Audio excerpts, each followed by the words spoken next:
CEO. That brings us to the CEO's second duty, building everyone, or more accurately, building the senior team. All the executives report to the CEO, so it's the CEO's job to hire, fire, and manage the executive team. From coaching CEOs, I actually think this is the most important skill of all. Because when a CEO hires an excellent senior team, that team can keep the company running. When a CEO hires a poor senior team, the CEO is up spending all of their time trying to do with the team, and not nearly enough time trying to do with other elements of their job. The senior team can, and often does, develop the strategy for the company, but ultimately, it's always the CEO who has the final go, no-go decision on strategy.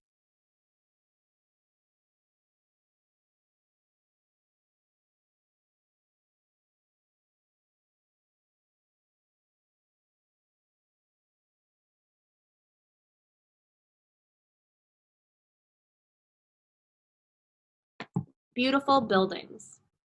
Along the way, we have built unashamedly beautiful buildings, two of which have won and been runner-up in the prestigious United Nations World Habitat Award, the first time an Australian building has received that international honor.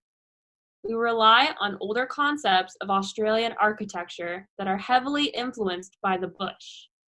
All residents have private verandas, which allows them to socialize outdoors and also creates some defensible space between their bedrooms and public areas. We use a lot of natural or soft materials and build beautiful landscaped gardens.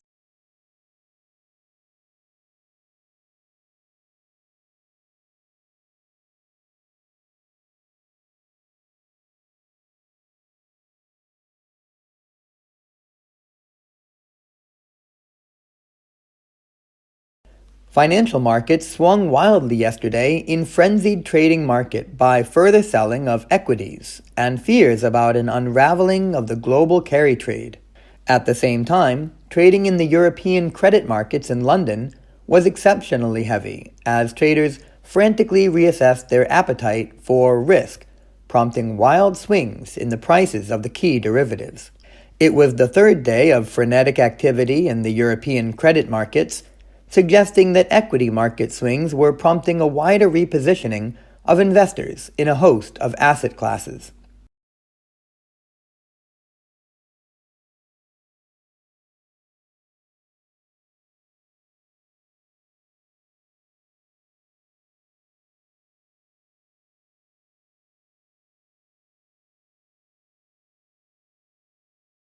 Why do we need more entrepreneurs right now? The entrepreneurs who create and run our businesses, who play by the rules, are in fact critical to our success as a nation. We need them especially today. Business, not government, will end this recession. Government must help by creating fair rules, sound monetary policy, and by protecting our fellow citizens in periods when they are jobless. We have to make way for the new entrepreneurial firms that will push us to frontiers of innovation.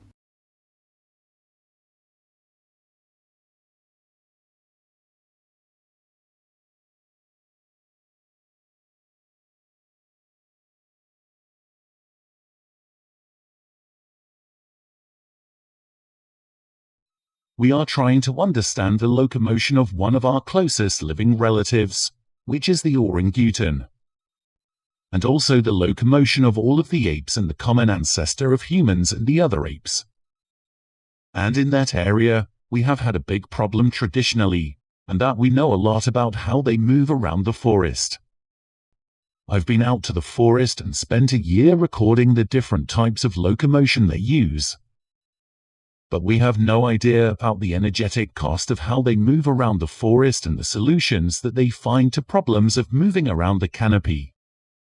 And what we're doing here is using the park or athletes as an analogy for a large-bodied ape moving around a complex environment, and getting them to move around in the course that we've made that they've never seen before, and we're going to record their energetic expenditure while they're doing it.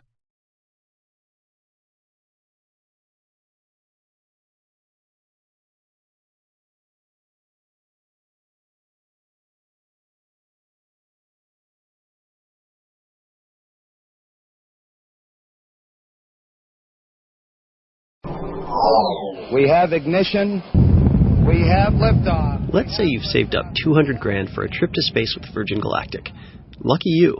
But are you healthy enough to fly? You'll have to talk with your doctor.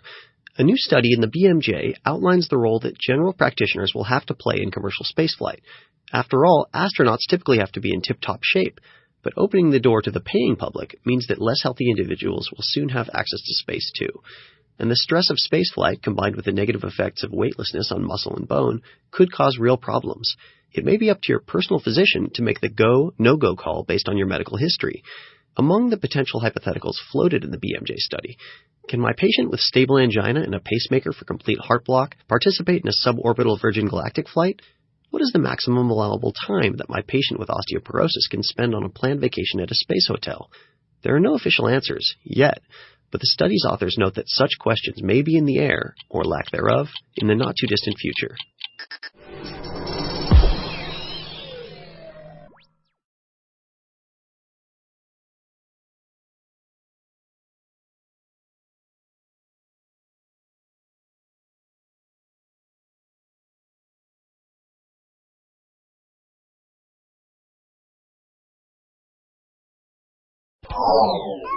Beneath its adorable exterior, is your cat hiding the heart of a killer? Researchers now estimate that each year, domestic cats kill billions of birds and mammals in the United States alone. The report is in Nature Communications. We already knew that domestic cats can wreak havoc on islands, causing 14% of species extinctions and ranking as one of the world's 100 worst invasive species. But now, scientists have reviewed previous studies to find just how much damage cats do on the mainland. Cats kill some 1.4 to 3.7 billion birds and 6.9 to 20.7 billion small mammals in the U.S. each year. These numbers mean that felines may be the biggest human-related cause of death for American birds and mammals. And cats tend to prey on native species, which can cause major ecosystem damage. The worst feline killers are those without owners, and reducing feral cat populations is an ongoing problem, but you can still reduce the impact of domestic cats by keeping your pet indoors, thus leaving the neighborhood a little less red in tooth and claw.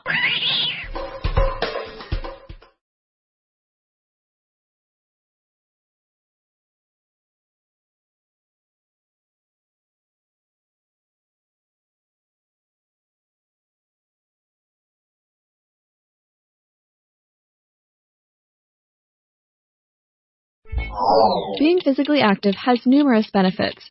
Now a study has looked closely at the effects of fitness in the midlife years for preventing debilitating chronic diseases later. The ongoing study gathered fitness stats for more than 18,000 adults and followed their health status into old age. Assessing 40 years of that data, the analysis finds that those who had higher fitness levels in their 30s, 40s, and 50s were substantially less likely to have a chronic condition between the ages of 70 and 85. The findings are in the Archives of Internal Medicine. Physical fitness seemed to stave off heart disease and heart failure, which might not be a big surprise, but it also reduced rates of diabetes, kidney disease, and even Alzheimer's disease. Current recommendations suggest adults make time for at least 20 minutes of moderate to vigorous physical activity a day, such as fast walking, jogging, biking, or swimming.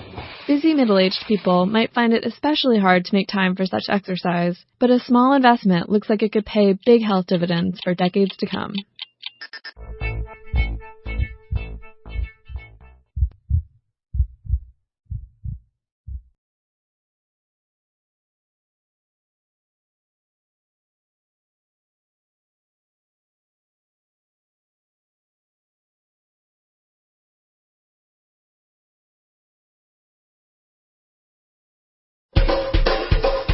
This is Scientific American's 60-Second Science. I'm Christy Nicholson. Got a minute? One day the banana is perfect, bright yellow, firm, flavorful. But even within that same day, brown spots can appear on your perfectly ripe banana, and its flesh turns mushy, and it's destined for the compost or, at best, banana bread. But scientists are developing a way to extend the life of ripe bananas. It's a spray-on coating made from chitosan, a substance found in crab and shrimp shells. The new gel can be sprayed on bananas to slow the ripening process by up to 12 days. Like other fruit, bananas remain alive after being picked, and they actually continue to respire. This means that they take in oxygen and release carbon dioxide. The more the banana breathes, the faster it ripens. and then rots.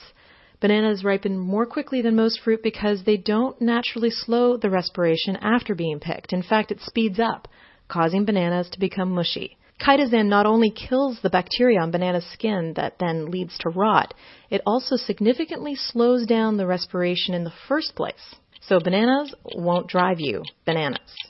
Thanks for the minute. For Scientific American's 60-Second Science, I'm Christy Nicholson.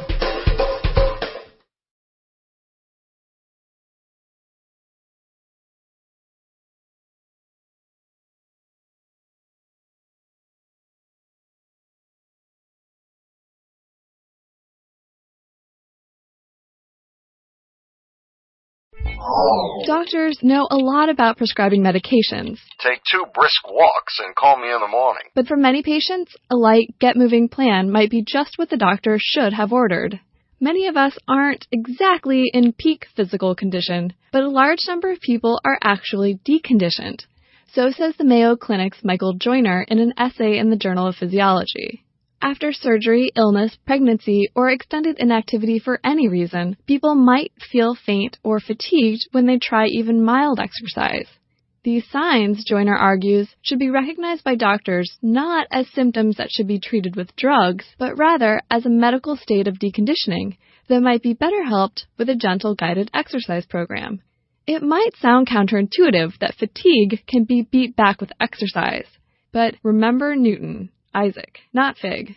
A body at rest stays at rest, and a body in motion needs to resist external forces acting upon it that might slow it down.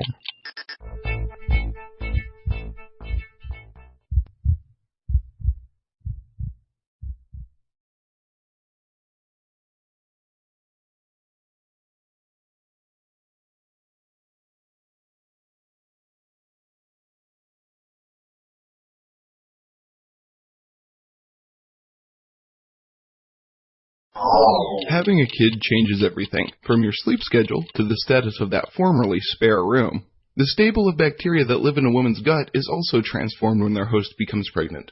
So finds research in the journal Cell. The study looked at women in Finland. The women's microbial makeup changed dramatically between the first and third trimesters. The array of microbes in the gut went from looking normal in the first 3 months of a pregnancy to resembling what's found in patients suffering from metabolic disease in the last 3.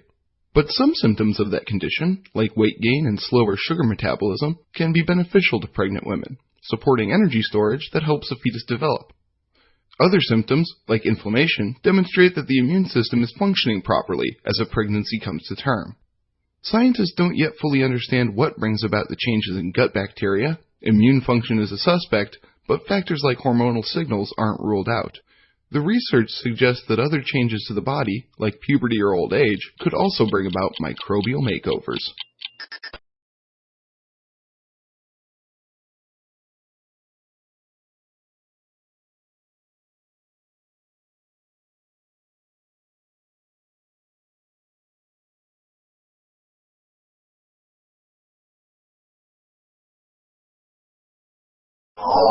Secret identities aren't just for superheroes anymore. Researchers have found that a protein present in everything from amoebas to people is living a double life.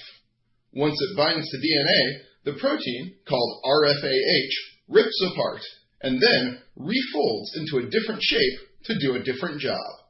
RFAH is a transcription protein. Attached to or freed from a stretch of DNA, it determines if a gene is expressed or not. But once the protein has carried out its task, its helical structure unravels. Within seconds, it refolds into a barrel structure, which has a new role, this time in translation, where it helps the cell produce amino acids for new proteins. The study is in the journal Cell. The next step is to find out if the barrel can refold into the helix. After that, researchers want to see if proteins similar to RFAH, which are present in all life on Earth, are capable of comparable molecular contortion, which would mean a lot more bang for our protein buck.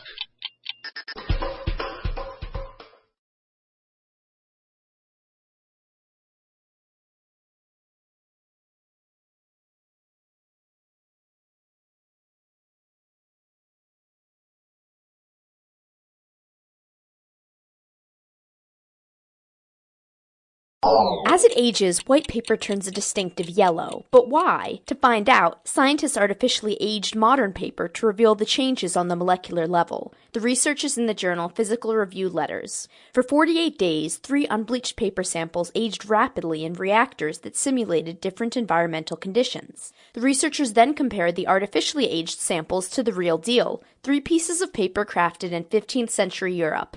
This technique allowed them to gauge the types and amounts of changes going on. About 90% of the weight of old paper is cellulose, the sturdy material that makes up plant cell walls. But over time, cellulose fibers oxidize. The process modifies parts of various molecules and turns them into what are called chromophores, which absorb light.